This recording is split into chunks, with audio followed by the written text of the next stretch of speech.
Меня зовут Маша, и я буду снимать видео о природе.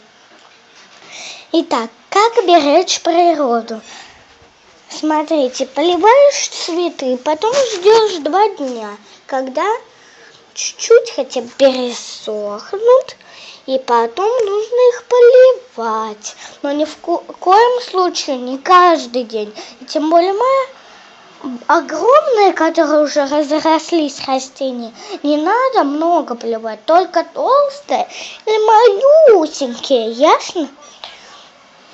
Только сильно не обливайте малюсенькие, а то они вообще в землю закопаются.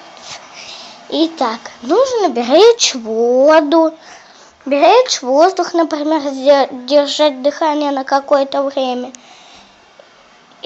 И это видео как беречь природу. Так что берегите природу, пожалуйста. Мы обязательно должны беречь природу. И тем более бумага сделана из дерева.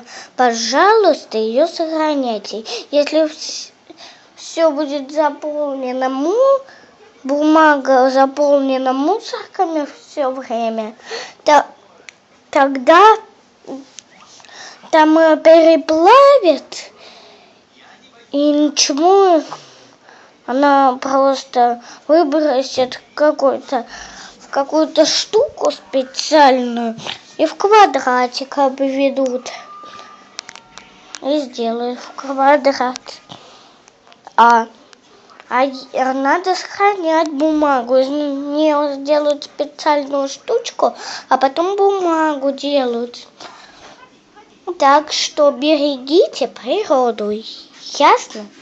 Это было видео про Машу. У меня брат раньше 42, наверное, вы видели его видео, потому что у него выложено в прямой интернет или нет. Ну все, это было видео про Машу 42. Всем пока!